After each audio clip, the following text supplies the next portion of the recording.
Coming up on 2020 on ID, 3 young women in search of adventure. She wanted to travel and teach. And the allure of Tokyo. This is my house where I live in Japan. And she embraced it fully. She absolutely loved it. Then, I said, I just feel something's terribly, terribly wrong. all 3 women murdered. You know, it's the worst news any parent can get. It's horrifying to think that another family is facing what we had to face. And 3 families struggling to uncover the truth. My daughter didn't come here to be murdered. She came here to help. We were over there on our own. No embassy, no police, nothing. Can they find the killer? I was sitting 8 foot away from the man who murdered my sister. And will there be justice? It's unbelievable. Nothing can prepare you. Vanished in Tokyo.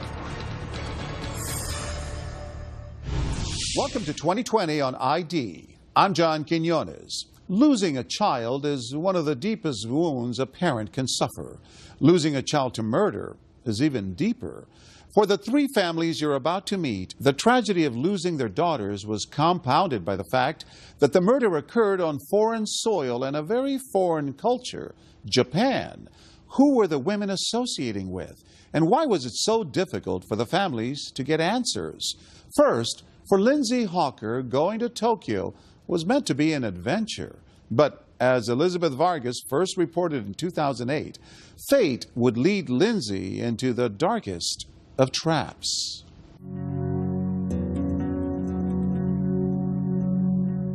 Although they live an ocean away in the English village of Warwickshire, the Hawker family may seem a lot like yours. We obviously love to spend time together.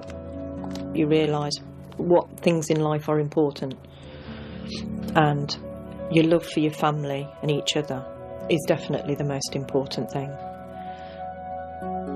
Even when we got older, we still went on holidays together, the 5 of us.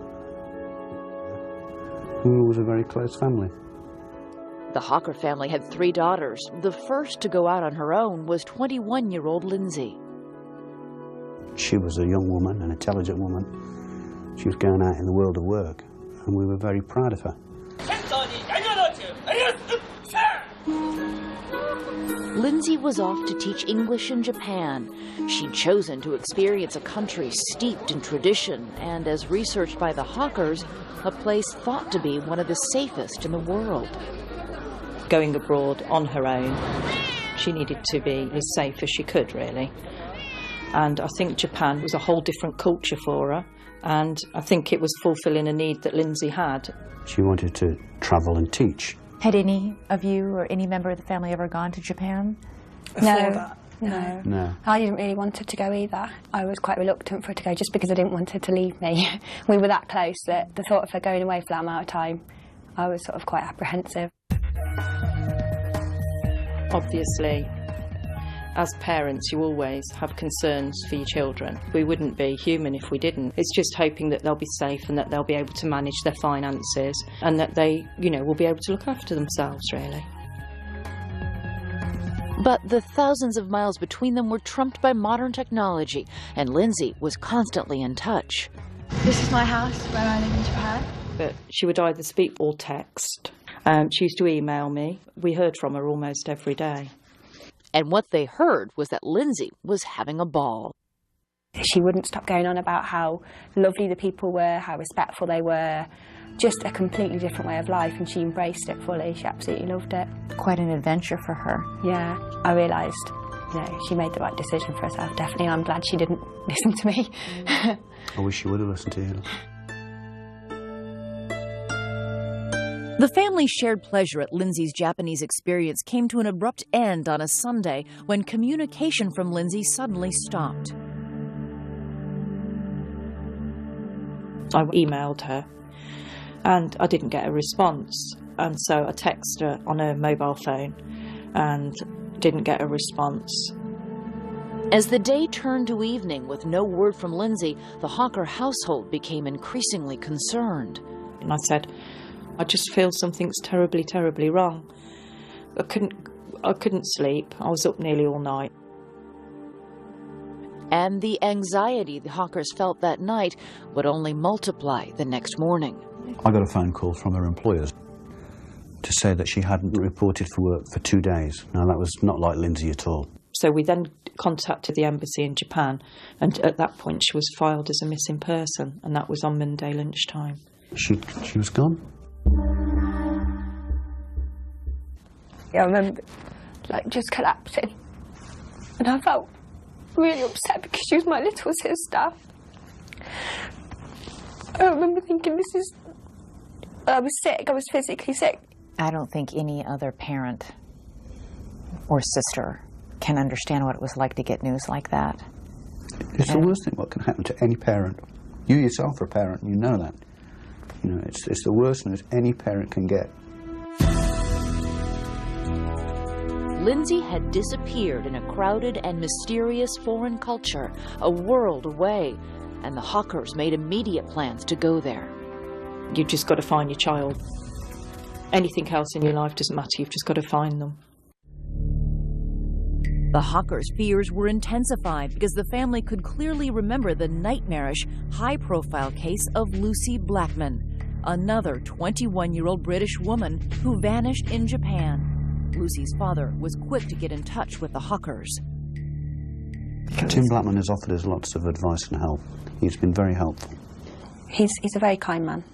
It's a terrible fraternity you're part of. And yet, the experience from another family with a similar loss can help in sometimes those dark days. Nothing can help us.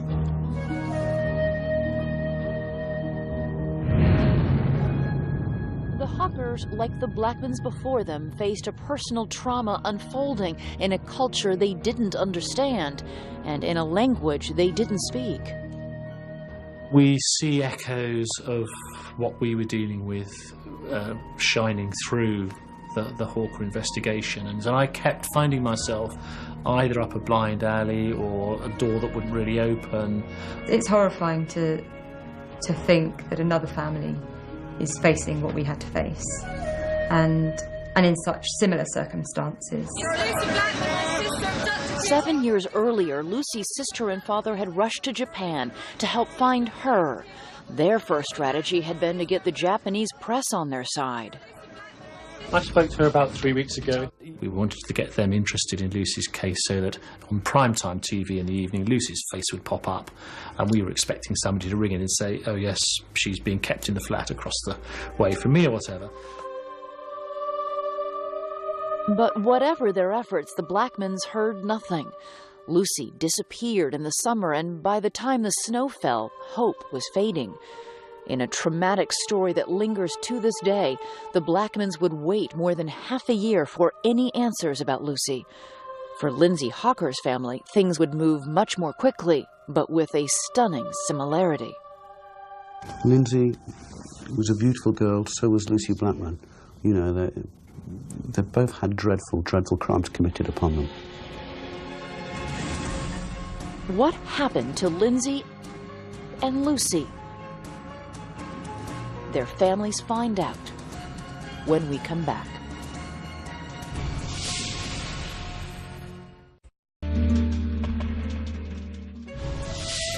Lindsay Hawker had just turned 22 years old when she vanished in Tokyo while teaching English there. She loved teaching so much. She was kind, she was caring, she helped people, and I don't think of whom they could have been more proud than Bill and I have been of Lindsay. We just prayed, really. We just prayed that she'd be all right. Lindsay Hawker's disappearance created a chilling sense of déjà vu for another English family, that of Lucy Blackman. She vanished in Tokyo 7 years earlier. It pains me to put myself back in that situation, to remember what it was like. I almost have a kind of breakdown thinking about it, because it was such a hugely traumatic thing to take on. We were out looking to bring Lucy home and have her laughing and chattering in our sitting room again. Well, I'd spent quite a lot of time just thinking, you know, why didn't I understand how dangerous this trip could have been? Why didn't I ever think for a moment that something might happen to Lucy? Lucy's parents are divorced. Her mother, Jane, made her own trips to Tokyo as the weeks without word on Lucy turned into months. I keep hoping that they'll say, oh, we found her. But realistically, 7 months on, I have to think, you know, the worst. You know, I may never know what ever happened to her. People say to me, oh, how many children do you have? And I think, well, do I have 3 or do I have 2? It's just awful. What happened next for the Blackmans was more brutal than anything the family could have imagined. 8 months after she disappeared, Lucy's dismembered body was found in a cave some 30 miles from Tokyo, near the sea. Lucy's father and sister and brother went to visit the site. The Japanese press, courted and useful at the beginning of their search, had in the end become a target for the family's anger and frustration. Can you go, please? Go! Now! Go on. Go.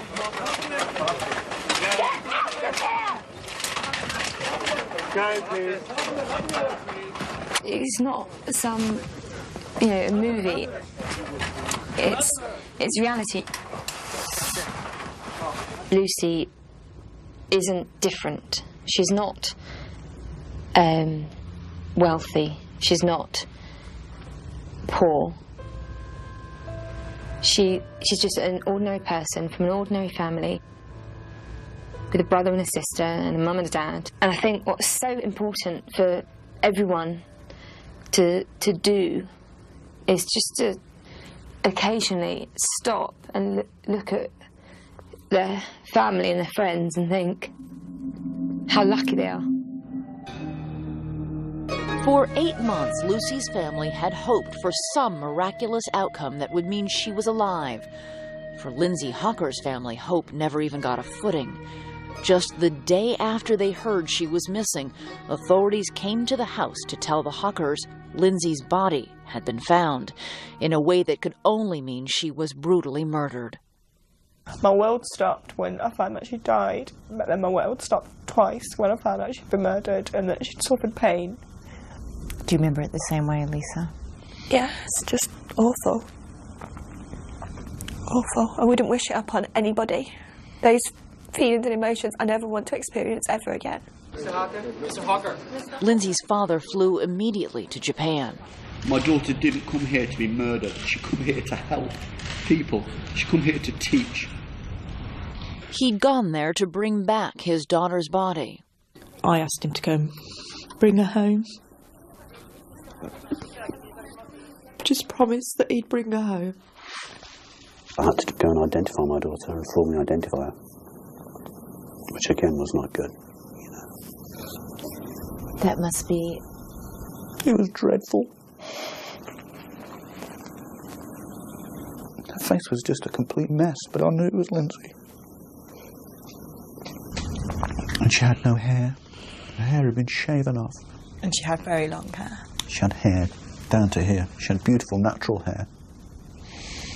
How did my daughter die? Immediately they didn't give us the answers because the chief officer didn't know them himself. Those are hard questions to ask because you're asking about the final moments of your child's life. And in this case, you know that they were awful. They were awful. We found out since that they were perhaps even more awful than I first imagined. I have to look back and look at 22 years of a beautiful daughter. I try to blank out probably the last 12 hours of her life. I try to look at everything she did for people. Lindsay had everything. She had friends, she had a great education, she was beautiful, she was inner beauty, and she just met evil that day. She just met the most evil thing in the world. Japanese authorities now say they have a very good idea who killed Lindsay Hocker and Lucy Blackman. As 2 separate cases unraveled in Tokyo, the men targeted by police shared at least one thing in common: backgrounds of wealth and power. Stay with us.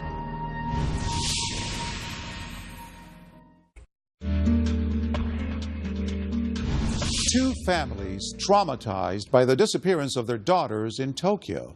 Now they know the awful truth. Authorities have found the mutilated bodies of Lucy Blackman and Lindsay Hawker. But for the families, that's not enough. They want answers, and they also want justice. Here again, Elizabeth Vargas.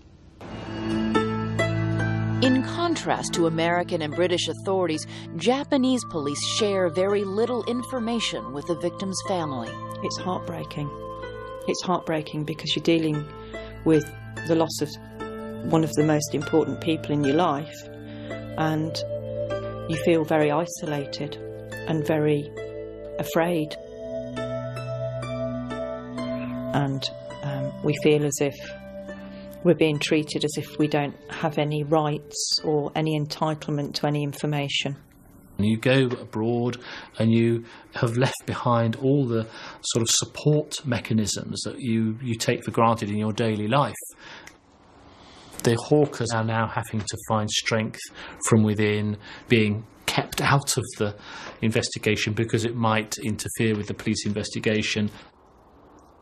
We've just got to have faith in the Japanese police. The Blackman family said that they felt in dealing with the Japanese police that it was a very polite wall that they ran into. People were very polite and firm. I'm sorry, we have nothing for you today. That's Thank a you very very good much. analogy of the Japanese police. A very good analogy. We can just hope that a wall behind it, they're doing something good. That's all we can hope. What we've said from day one is that we feel as if we have had to conduct our daughter's murder investigation.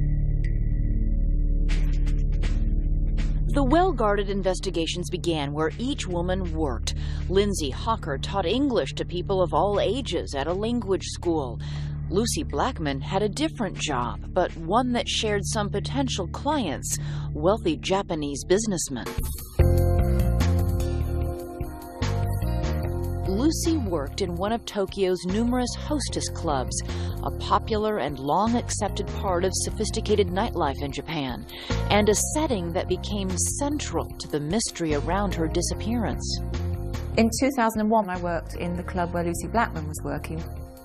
Here were places where Japanese businessmen with huge, fat expenses, wallets, could go at the end of the day, and they could basically spend the evening chatting to attractive young women and, you know, drinking Suntory whiskey at $300 a bottle. You would talk to them, you might sing karaoke with them, you would serve them drinks, you would light cigarettes. It was as simple as that.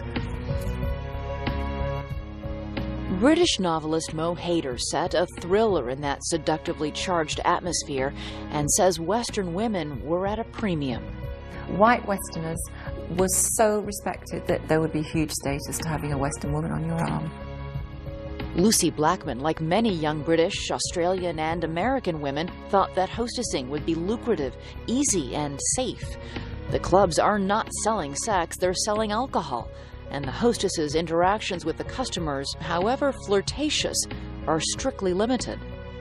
At one point, I think a customer tried to touch a girl on the breast, and he was immediately thrown out of the club and banned for life. When Lucy Blackman vanished, police theorized that a hostess club client may have wanted more.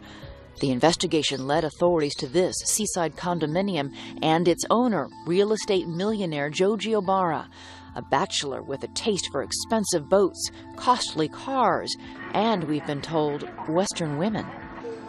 Obara was a regular on the hostess club scene. One club manager remembers him using different names, but the same elegant style. He came maybe 2 or 3 times. He was very fashionable, wearing Versace and Armani and so forth. He was very good at English, and I saw him talking with girls very quietly. Obara was arrested in a separate rape case. Eventually, 8 women would come forward to say that he had drugged them, raped them, and videotaped himself doing so. He videoed at least 50 of these occasions. And the women recall waking up the next day being told by Joji Obara, "Oh, you drank much too much last night. I put you to bed. I hope you don't mind. Here's some money because you've missed a whole day's work." Obara maintained the sex was always consensual, but once he was in custody on the rape charges, police began to connect him to Lucy Blackman.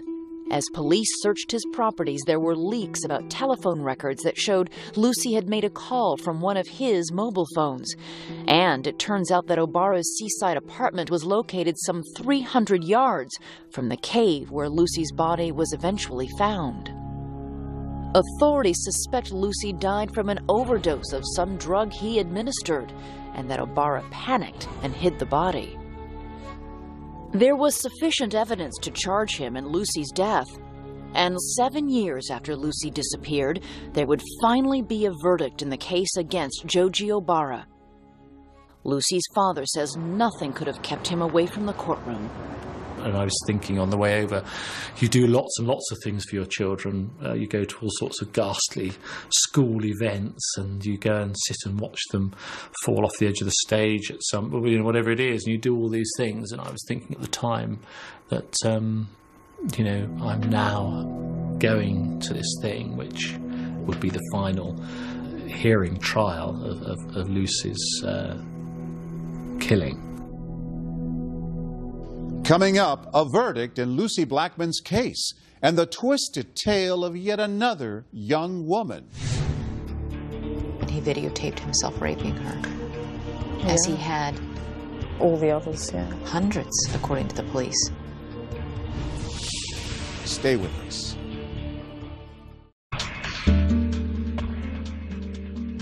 Two young women, perfect strangers, have vanished in Tokyo. Lindsay Hawker was teaching English. Lucy Blackman worked in a social club that catered to wealthy men. But if only they had known about a third young woman who traveled that same road before them. Once again, Elizabeth Vargas. Like parents everywhere, the Ridgeways in Claremont, Australia hoped their children's dreams would come true. Of their two daughters, Samantha and Carita, it was the younger Carita who showed specific ambitions early in life. She loved drama and play acting. The two girls would often tip up a couple of chairs and put a blanket over it and do a play, and we had to watch them. And Carita was a really lovely girl, and I just thought that she would do really well in life. She wanted to be an actor, and she made a couple of little movies and did a couple of screen tests. And it's great to see her there in front of you on the screen, especially where she misses her lines and cracks up. Can I trade my car?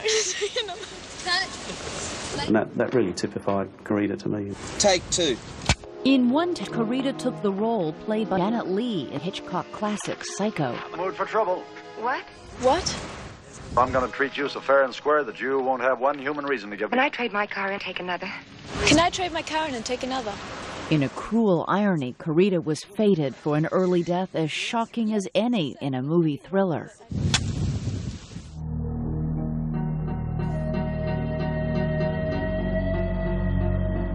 When she was 21, Carita left for Tokyo to earn money for acting school. Her sister Samantha was already teaching English there, and Carita wanted to do the same. I said, just come stay with me and, we'll get you a job. There was nothing open at the time, so she just took a job that was in the newspaper. You found a job as a hostess at a club? Right, working in a hostess club. Carita worked at a club in the Ginza, Tokyo's most expensive shopping area. It felt upscale and safe. We didn't have a lot of idea about what it was. I mean, we knew that it was like talking to customers, serving them drinks and chatting. And we thought, that seems pretty harmless. Carita seemed to think it was just a laugh. It was also a job that left opportunity for sightseeing, and Carita's time in Japan was a happy one, until the night she never came home, and the phone call that came the next day. It was the hospital calling me to tell me that Carita was in the hospital suffering from food poisoning and that I should come down straight away. When you got there, what did they say? A Japanese guy by the name of Nishida dropped her off, and she was unconscious or semi-conscious, couldn't speak. Samantha was told a man calling himself Nishita left Carita at the hospital after telling doctors she had a violent reaction to bad seafood. Samantha was also told her sister's condition was increasingly dire and that Carita's liver was failing. They were trying to guess how she had sustained, liver damage. But the doctors weren't saying this is foul play? Not at all. They thought it was hepatitis E, something she drank or ate while out with this fellow. The mysterious Nishida. Right. I asked her who this Nishida guy was, and I asked her what happened. She couldn't answer anything. All she did was put her hand out. She just wanted her hand held. Of all the questions Carita wasn't conscious enough to answer, the most disturbing centered on Mr. Nishita. Carita had a fiancé back in Australia. She wasn't dating, and she lived with her sister, who was immediately suspicious. We didn't even know why she would have gone out with him. What were you thinking? What were you imagining? Oh, I thought he gave her drugs. I thought he did something. I didn't know what he did. When Carita's parents arrived in Japan, the family's requests for an investigation into the mysterious Mr. Nishita were, they say, ignored by both the Australian embassy and the Tokyo police. We were over there on our own. No embassy, no police, nothing. We were relying on the authorities to do whatever authorities do, and they weren't doing any of it. And you were also going through a trauma and grief of your own. It was hard to think straight. I couldn't, and it was really difficult. I could hardly talk. Carita's condition, whatever its cause, became the overwhelming concern. She had suffered complete liver failure and was put on life support, and days later, she was brain dead. We were just so shattered. Nothing can prepare you for that. So she'll have to be on life support forever. So at that point, the family made an excruciating decision, I'm sure, to turn off life support. Mm-hmm. Yeah. And we were united. We decided, we can't keep her like that, so just turn it off and let her, die peacefully, which it was, very peaceful. Carita Ridgway was cremated on the day before her 22nd birthday, and her ashes were brought back to Australia. That was in 1992, and whatever peace the family made with it over time was shattered 8 years later. The disappearance of another woman working as a hostess, Lucy Blackman, would unite their families in a devastating bond when authorities delivered some shocking news. They had discovered that the man who killed Lucy Blackman also was responsible for Carita's death. The man the Ridgways had known as the mysterious Mr. Nishita was really Joji Obara, the same man, authorities say, who killed Lucy Blackman. Among the evidence against Obara were boxes and boxes of videotapes showing him raping both Japanese and Western women, among them an unconscious Carita Ridgway. And there was a diary note that read, "Carita Ridgway, too much chloroform." Authorities said Carita had most likely died not from food poisoning, but from a fatal dose of chloroform administered by Obara. When I heard about it, I was just sickened again, physically sick. I was so angry. I was so angry. I'm still so angry. Do you think that perhaps if the doctors in Tokyo had known when your sister came in the terrible state that she was in, that she was suffering from chloroform overdose, they might have been able to have saved her life? Yes, I think so. There are antidotes to chloroform poisoning. You have to do it quickly, though. Otherwise, a person dies from liver and kidney failure, which is what happened to her. Exactly what happened to her. There was evidence given by two girls, those girls at the club, that he had offered her a lift, and so they thought he had chloroformed her in the car and just carried her from the car to his apartment. And once he got her into the apartment, he videotaped himself raping her, as he had all the others, yeah. Hundreds, according to the police. Right. Hundreds of others. It's a huge number, huge number. 20 years worth. It's hard to fathom. It's unbelievable. The fact is, if police had listened to you in 1992 and investigated this man, Lucy Blackman, then God knows who else might still be alive. Absolutely. They could have caught him then. They could have caught him then. 15 years after Karita Ridgway died, 7 years after Lucy Blackman's body was found, their families would hear the verdict on the man charged with killing both their daughters. That startling conclusion and another family's beginning struggle as a second man emerges when our story continues.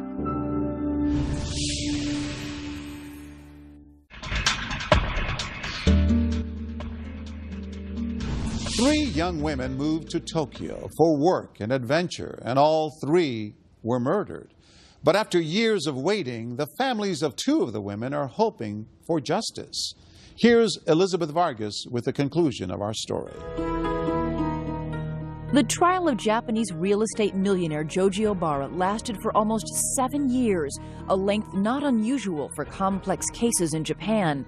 He'd been charged with 8 rapes and the deaths of 2 young Western women. Lucy Blackman's dismembered body was found in a cave near Obara's home. Through the years, Lucy's father and sister attended the legal proceedings, and they were there at the end of April 2007. It really hit me that I was sitting 8 foot away from the man who murdered my sister, and it was very hard to contain that emotion. Also in the courthouse that day was the family of Karita Ridgway. Videotapes police say Obara had recorded showed him raping her while she was unconscious. Our main point of going for the verdict, to see Obara be given his punishment and get some justice. The families of both dead young women were aware of Obara's wealth and feared its influence. You've got about 6 or 8 lawyers of Obara, and on the other side, the one prosecutor and his assistant. And I thought, well, there's no way we're going to get a verdict, not with all those lawyers there.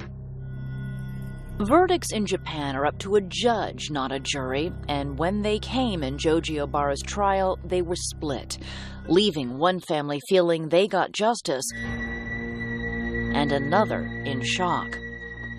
Not found guilty for Lucy's death. The prosecution were horrified. I mean, the Tokyo Metropolitan Police, you could hear their jaws dropping on their chest when the announcement was made in the court. They were devastated. The surprising verdict in the high-profile case set off speculation about the advantage of high-priced lawyers and evidence that may have left a reasonable doubt. All the evidence against Obara in regards to Lucy's case was circumstantial. He bought a chainsaw, a tent, the 10 plastic bags that her body parts were found in. The judge stated that because he bought those items and also a couple of other miscellaneous items, that they couldn't prove that he bought those items to dismember her. You know, because he bought an ice cream or something as well. It didn't fit with the story. The case lacked the kind of proof Karita Ridgway's had, a handwritten note referencing drugging the victim, and a videotape of Obara raping her. He was given life for Karita's death and the 8 other girls who were raped but lived. How would you describe Joji Obara? He's a coward. He's a total coward. He won't even admit his crimes. He lies constantly. He comes up with almost like a religious idea that you have to commit all of your bad acts in the first half of your life and all the good ones in the second half of your life, and just bizarre statements like that. You know, the guy's going to be in prison for life, and that's what was always important, was a justice in that way, that he would not be out on the streets. So I think I decided quite quickly that that was going to have to be sufficient. With 2 different verdicts, both families will tell you they were left without what they consider the media's most insipid cliché, closure. I've never really quite understood what closure is or what closure might be. I assume sort of closure is that you sort of come to the end of it and maybe put it down and walk away. And I've never really felt that I would be able to put Lucy down and just walk away.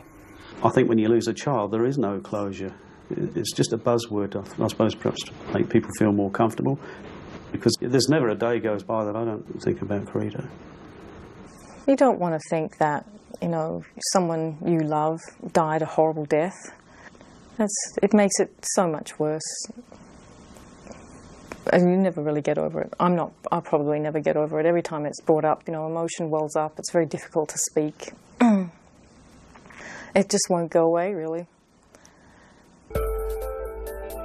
Within a month of two families getting their verdicts in Tokyo, the family of the most recent victim, Lindsay Hawker, was just beginning its ordeal. Unlike the other cases in this story, Tokyo police had an immediate suspect in Lindsay Hawker's grisly death. Again, it was a man from a well-to-do family, a 28-year-old horticultural student named Tatsuya Ichihashi. Lindsay was teaching English in Japan, and Ichihashi had been obsessively pursuing her, asking for lessons, one day showing up outside her apartment. He apologized for his behavior of scaring her, frightening her, and he asked her again if she would teach him English. She thought he didn't worry her, he was just a bit strange, and she felt sorry for him. And she emailed back saying that she would be prepared to teach him English, but only at a public place. Lindsay told friends she'd be giving Ichihashi a lesson and arranged to meet him at a coffee shop. Security cameras there capture the last day anyone saw Lindsay Hawker, and when she vanished, Ichihashi's was the first name to surface. Our officers went to Ichihashi's apartment for questioning, based on information that Ms. Hawker saw Ichihashi recently. 9 police officers were sent. Ichihashi was leaving the apartment. Police officers asked, "Are you Tatsuya Ichihashi?" To which he responded he was, and he ran off.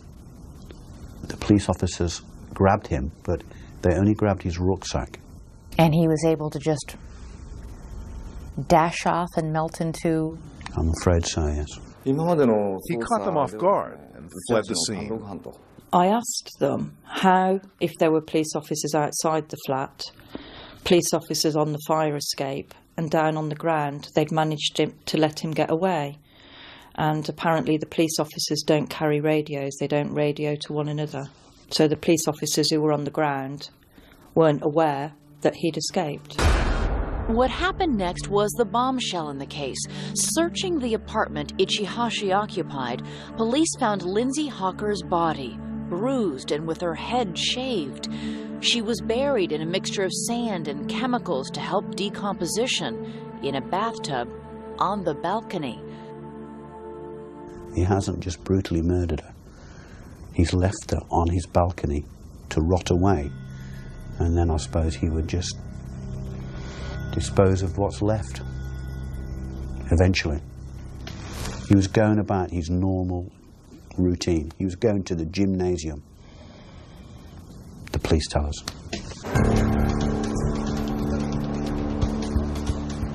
Ichihashi escaped into the vastness of Tokyo. Police think he may be working under a false ID, living as a street person or in disguise. And they told us finding him is a top priority.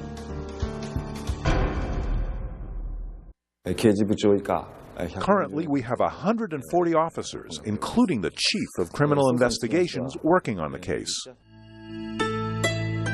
It's so difficult when it's 12,000 miles away, just after my daughter's murder. The Japanese police said it's just a matter of time before they found this suspect. They had his passport. He had very little money. Ichihashi comes from a very well-to-do family. His father's a brain surgeon. His mother's a dentist, I believe. Yep. With no credit cards, no passport. Somebody's got to be helping him. Do you think it's his parents? I wouldn't like to comment on that. The Hawkers say police read them a statement from Ichihashi's parents. We've communicated with them via the police. What did their statement say to you? That he wished to live in America and open a park in America, and that's why he needed to improve his English. And they wished their son would atone for his crime. And they said it was regrettable. They said regrettable. It was regrettable. That's an odd choice of words. That's a disgraceful choice of words, isn't it? They don't deny that he committed the crime. Elizabeth, there is no other suspect. So they have enough evidence that he is the only suspect in the murder of my daughter. Police confirm they think he's their man. When Mr. Bill Hawker came to Japan, he said Ichihashi put Japan to shame. Those words resonated in our hearts, and we remember them as we proceed with our investigation. We are determined to find the suspect for Ms. Lindsay. Lindsay's family fears the suspect could be loose anywhere in the world. The family-run website about Lindsay's case displays his picture, as do T-shirts the Hawkers are distributing. They want as many eyes on this face as possible. I just wouldn't want another family to have to go through what we've been through the last 6 months, because it is living hell. He's out there, he's free. Who knows how many missing girls there are out there, and that's what makes this more sinister. Do you think that your family can have peace if he isn't caught? I mean... We'll never have peace, but we'll have a little bit more peace. Knowing that he's off the streets. The scary thing is Lindsay was probably the most sensible person I know, and was so wise and knowledgeable. And if it can happen to her, it can happen so easily to someone else. We wouldn't wish this on anyone. The pain that we feel every single day, waking up and having to tell yourself your sister's been murdered, I wouldn't want that on anyone. We want to make sure that somebody pays for this crime. But our world will never be the same again. I had 3 beautiful daughters. Now I've just got 2.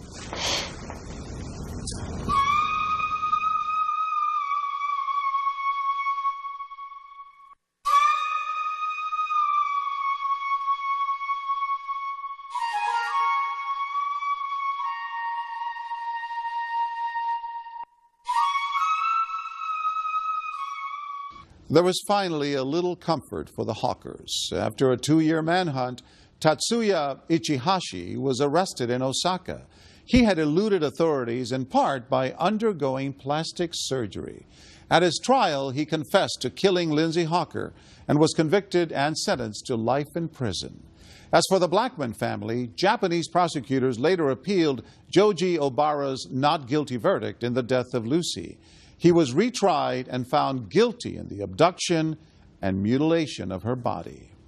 I'm John Quinones. Please join us next time for another edition of 2020 on ID.